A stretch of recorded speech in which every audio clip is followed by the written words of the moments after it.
Ya.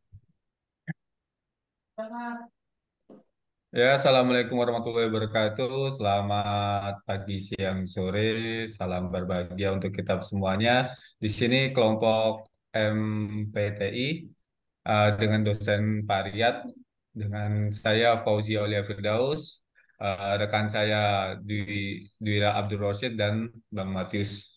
Nah, di sini kami membuat sebuah aplikasi dengan judul Tiket for UMKM Mini Bioskop. Nah, kita lanjut ke proposalnya. Nah, di sini ada timnya, yaitu dengan di Wiranova Siregar itu untuk PMO dan QI, untuk Bang Mati sendiri sebagai development team back end and front end, dan saya sendiri Fauzi sebagai UI UX dan development team. Lanjut.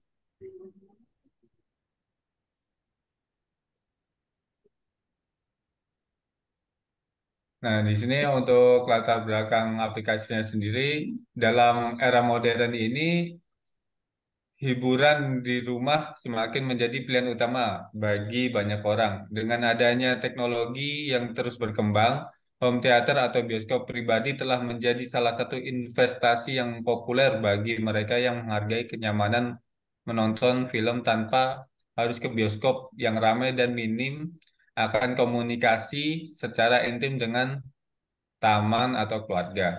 Memahami tren ini, kami merasa ada peluang besar untuk menciptakan solusi inovatif yang dapat mempermudah pengguna dalam memesan tiket dan mengelola acara di bioskop mini mereka. Oleh karena itu, kami merancang proposal untuk pengembangan aplikasi pemesanan tiket bioskop mini ini yang akan memberikan pengalaman yang lebih nyaman dan efisien bagi pengguna. Lanjut. Untuk rumusan masalah dan selanjutnya akan dibacakan oleh Bang Matis. Waktu Ya. dan tempat saya persilahkan. Oke, terima kasih Om Fauzi. Ya, selanjutnya akan saya ambil alih. Yang pertama ya rumusan masalah. Nah, sebagian orang ingin merasakan di mana bisa menonton bersama keluarga. Jadi semacam fellowship seperti fellowship dengan keluarga dan juga dengan sahabat dengan menggunakan fasilitas yang mendukung selama acara menonton film bersama. Nah, oleh sebab itu bisnis mini bioskop ini adalah salah satu solusi untuk kita untuk eh, menyediakan tempat yang nyaman bagi untuk bisa berkomunikasi secara asik selama film berlangsung. Nah, pada umumnya juga kan biasanya mini bioskop ini masih menggunakan cara yang manual untuk pemesanannya dan juga pemberitahuan film yang sedang tayang pada mini bioskop. Sehingga akan terjadi masalah nih, di mana pelanggannya tuh enggak ada semacam enggak aware lah terhadap update dari film-film terbaru, dan juga mungkin kayak semacam pembayarannya akan lebih lebih lebih sulit. Nah, dengan aplikasi kita ini kita akan membuat pelanggan itu dapat lebih mudah lah dalam contohnya ngecek movie apa sih yang sedang tayang atau movie apa yang akan tayang setelahnya. Kita juga bisa ngecek nih, misalkan kita mau pesan mau mau nonton nih, kita bisa order nih mas, eh, untuk berapa orang. Kita bisa ngecek juga, oh kursinya ini udah ada yang dipakai apa enggak, jadi kita nggak perlu capek-capek misal ke mini bioskop, kita udah nyampe nggak taunya kuotanya sudah penuh semua. Nah, ini aplikasi yang kita buat ini untuk masalah masalah itu juga. Nah, untuk tujuan melihat tantangan-tantangan ini, kami ingin mengembangkan aplikasi pemesanan tiket mini bioskop rumahan yang akan membantu pemilik dalam mengelola acara dan juga memberikan pengguna pengalaman atau user experience yang lebih baik dan lebih mudah. Nah, juga dengan adanya aplikasi ini, kami berharap juga dapat menciptakan ekosistem yang mendukung untuk pertumbuhan dan popularitas mini bioskop rumahan. Aplikasi ini tidak hanya akan memudahkan pemilik mini bioskop dalam mengelola acara, tetapi juga dalam memberikan pengalaman yang lebih baik bagi para penonton yang ingin mencari hiburan eksklusif dalam aktivitas mereka sendiri. Nah, ini selanjutnya ada manfaat aplikasi. Di sini kita define sekitar empat ya. Yang pertama, satu pemesanan tiket yang mudah. Nah, pengguna dapat dengan mudah nih memesan tiket menggunakan aplikasi ini. Ini aplikasi aplikasi sendiri terdiri atas dua versi ya. Pertama versi mobile dan juga yang kedua versi website. Jadi teman-teman atau pelanggan bisa dengan mudah, bisa teman-teman punya handphone, teman-teman bisa download aplikasinya. Dan jika misalnya teman-teman itu apa handphone teman-teman storage-nya tidak cukup, teman-teman bisa menggunakan aplikasi websitenya. Nah, yang kedua ada promosi acara. Ini aplikasi ini memberikan platform eh, untuk mempromosikan acara mini bioskop, termasuk informasi mengenai film apa yang akan ditampilkan, kapan pertunjukannya, misalnya bulan apa, tanggal berapa dan jam berapa, dan juga akan memberikan semacam promosi khusus. Nah, yang ketiga ada manajemen acara yang efisien. Nah, pemilik mini bioskop dengan aplikasi ini dapat mengelola jadwal pertunjukan, kapasitas pelanggan, kapasitas penontonnya, dan juga informasi-informasi lainnya dengan mudah melalui aplikasi ini. Terus juga ada fitur notifikasi pribadi ya. Ini pengguna nanti akan menerima semacam notifikasi tentang acara yang akan datang atau pembaruan film yang terbaru dan juga promosi eksklusif. Jadi contoh seperti ini. Misalkan kalau ada pemilik rumah bioskop ini akan tayangin video atau film baru. Nah, di handphone user nanti akan ditampilkan sejenis notifikasi untuk menyatakan bahwa oh ini loh ada film baru. Dan selanjutnya ada feedback dan juga interaksi. Nah, aplikasi ini akan memungkinkan interaksi antara pemilik bioskop dan juga penonton. Termasuk nanti pengguna dapat memberikan feedback kepada mengenai filmnya ataupun mengenai aplikasi yang dibuat ataupun mengenai tempat yang nanti digunakan untuk menonton bioskop. Jadi mungkin nanti user dapat ngasih feedback mungkin bangkunya bisa ditambah atau gimana atau mungkin bisa dikasih feedback juga bioskopnya mungkin kalau mungkin suaranya bisa lebih dikecilkan atau dibesarkan gitu. Nah, selanjutnya fitur aplikasi ya. Nah, di sini ada scheduling management. Ini mempermudah user untuk mengatur jadwal dan posisi tempat terbentuk pada mini bioskop agar tidak terjadi misordernya. Jadi nanti di aplikasi ini bisa user bisa milih nih mau nonton jam berapa sih dan mau tempat duduknya posisinya mau di mana. Dan juga akan dicek juga nih kalau misalnya jadi akan diupdate secara real time kalau misalnya bangku itu udah penuh. Nanti user nggak bakal bisa untuk memilih atau order untuk nonton movie-nya. Lalu ada online payment. Dan pembayaran bisa dilakukan secara online dengan payment gateway dan yang sudah umum digunakan. Lalu mobile application, kami akan siapkan aplikasi yang bisa diinstal dan juga bisa digunakan pada perangkat mobile pengguna untuk mempermudah pemesanannya. Lalu ada customer notification. Kami akan menyiapkan fitur di mana pemilik mini bioskop bisa melakukan blast email jika ada film atau promosi terbaru. Jadi user akan up to date nih terhadap apa yang sedang ongoing di bioskop tersebut. Oke, selanjutnya untuk research project dan seterusnya akan saya serahkan kepada Bang Om Wira. Waktu dan tempat dipersilakan. Oke, terima kasih Om Atief dan Om Fauzi. Selanjutnya akan saya lanjutkan untuk research project ini sebagai project manager dari Kia di posisi project kali ini. Kali ini saya menetapkan untuk project tools management ini saya menggunakan ClickUp. Kenapa saya menggunakan ClickUp? Karena menurut saya ClickUp ini sekarang sudah powerful dan masih ongoing. Jadi banyak fitur-fitur baru yang akan digunakan ke depan nanti. Untuk aplikasi desainnya sendiri saya menggunakan Figma. Kenapa saya menggunakan Figma? Karena Figma ini web based, di mana mempermudah kita membuka di mana saja dan membuka di device di mana saja. Jadi saya memilih Figma dan banyak sekali sekarang ya plugin-plugin dan website penunjang aset untuk Figma itu sendiri. Jadi kali ini saya menetapkannya Figma sebagai aplikasi desain itu sendiri. Untuk web based teknologinya di sini menggunakan backend menggunakan Node.js dan React.js.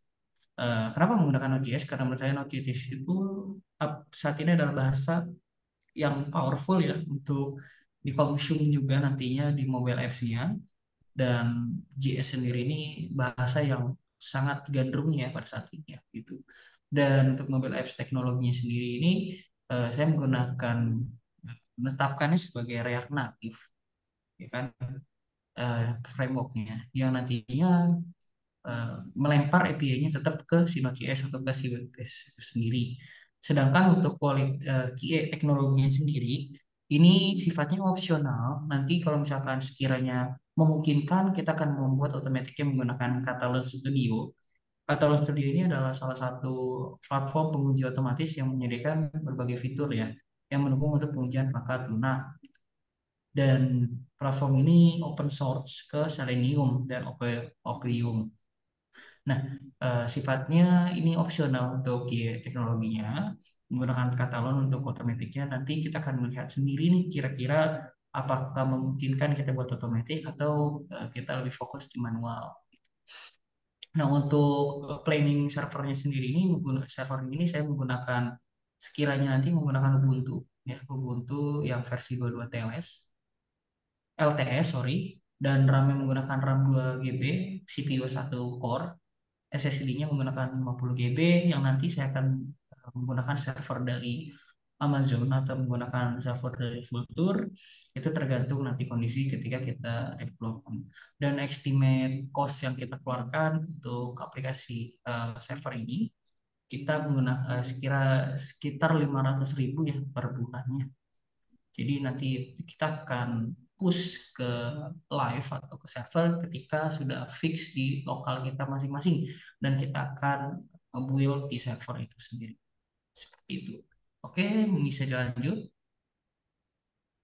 Oke, ini adalah planning dari saya sendiri untuk masalah timeline development. Di sini untuk analisa dan UX ini memakan waktu sebenarnya, planning saya adalah 1 minggu. Namun setiap ini akan terjadi, saya mau planning itu sampai week 1 dan week 2 untuk UX. Dan UX ini sifatnya simple ya, karena kita harus mengejar deadline sendiri dari project kita sendiri di development. Untuk quality assurance kita membutuhkan waktu sekitar 2 minggu untuk QA-nya dan bug fixing yang kita temukan.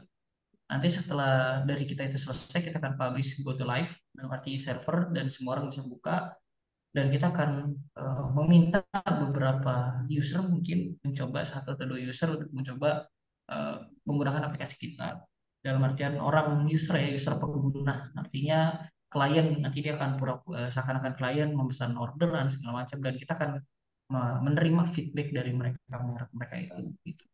Itu dari kita sendiri dan ini akan berakhir di bulan Februari week kedua. Tapi kita usahakan bisa lebih cepat. Semua bisa lebih cepat agar kita bisa go to live secepatnya. Ya, selanjutnya. Oke, yang kita sudah membuat mockup desain untuk tampilan awalnya kira-kira seperti ini mockup desainnya untuk tampilan di desktopnya dan tampilan di mobilnya itu sendiri. Oke, selanjutnya. Oke, dari yang tadi sudah dipaparkan oleh Om Matius dan Om Fauji, di sini saya ambil kesimpulan.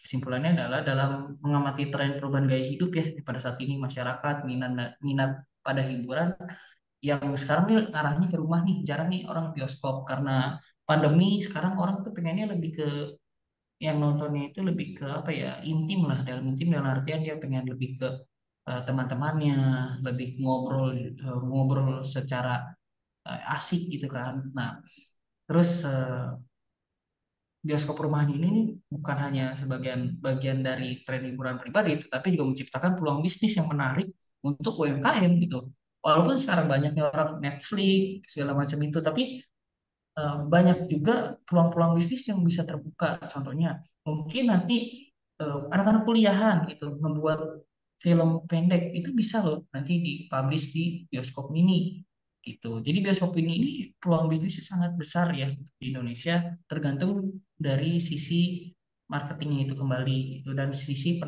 tawaran apa sih yang diberikan dari si pemilik bioskop ini ke customernya, kenyamanan apa sih, fasilitas apa sih, itu sih paling utama ya. Dan melalui proposal ini kami telah mengidentifikasi tentang gaya yang dihadapi oleh pemilik mini bioskop dan penggemar film dalam hal pemesanan tiket serta manajemen manajemen acara. Kami percaya bahwa aplikasi yang diusulkan dapat memberi solusi efisien dan menyederhanakan proses ini, memberikan pengalaman yang menarik semua pihak yang terlibat. Jadi dari awal dia pesan sampai dia selesai dia bisa bisa mendapatkan experience seakan-akan bioskop besar. Jadi walaupun dia bioskop mini, tapi kita nggak boleh kalah nih untuk dari experience dan manajemen acara itu sendiri. Oke, selanjutnya.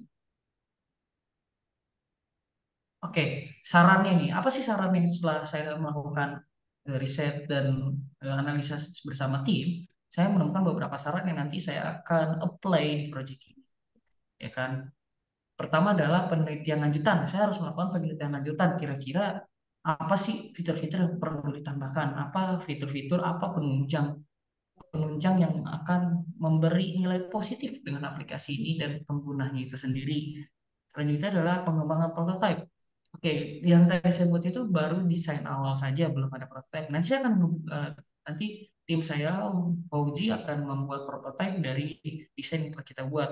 But itu yang kita buat itu simple prototype ya gitu, karena kita lebih fokus di development itu sendiri. Terus pasti di endingnya adalah keamanan dan privasi. Dikarenakan kita ada payment gateway-nya nanti yang kita rancang, pasti kita butuh keamanan dong, keamanan untuk kayak kartu kredit yang akan digunakan, keamanan data dari pengguna kayak email, password itu akan kita eh, fokuskan nanti ke depannya. Nah, dalam mengikuti langkah-langkah ini dan terus beradaptasi dalam perubahan tren, ya kan, kebutuhan pengguna aplikasi pemesanan tiket bioskop rumahan ini memiliki potensi yang menjadi kunci ya, menjadi kunci. Jadi aplikasi ini menjadi kunci penghubung pemilik bioskop dan penggemar film, menciptakan ekosistem hiburan rumahan yang dinamis dan berkembang. Gitu. Itu saran dari kita sih. Selanjutnya, selanjutnya ini daftar perpustakaan yang bisa dilihat dari PPT tersebut. Selanjutnya lagi. Mungkin itu yang bisa saya sampaikan dengan tim.